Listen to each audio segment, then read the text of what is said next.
Welcome back. Joining us for this week's edition of our Planting to Processing series brought to you by the North Dakota Soybean Council is Frayne Olson to talk about marketing. How is this year going to be different than last fall when we were facing the trade war and very wide basis levels? Some elevators weren't even taking beans. Before we had a lot of uncertainty about what the trade flows were going to be. The trade war was a surprise to us.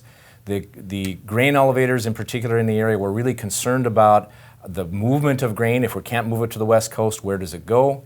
This fall it's very different. We have the ongoing trade war, so it's part of our marketing system right now. The cash market, the local elevators have figured out alternative paths to be able to move our grain. So basis levels are still not impressive, but they're much better than they were last year. So what do producers do here this fall as we get into harvest? I get a lot of questions about, should we store our beans again?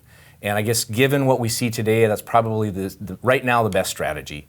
So understand you have the cost of storage, but there's two different sources of revenue from storage. One would be the carry in the market, which is very strong right now. So the futures market is telling people, yeah, we're going to give you an incentive to store. But then there's also the potential for basis improvement. Now, given today's basis levels, I don't see them changing much unless we were to get some kind of trade agreement later on this winter. So producers need to think, though, about this in two separate channels, futures versus cash or local basis levels, right? Correct, because the futures market's really reflecting kind of the national, international supply-demand conditions. And the basis levels, your local cash price, is really determining what's happening locally. So you may have a local surplus, you may have a lot of grain locally, but there might be a shortage on the national level. And of course, those two economic forces then are trying to signal you as a farmer. Do you store? Do you deliver today? What are the incentives to store? What are the incentives to deliver?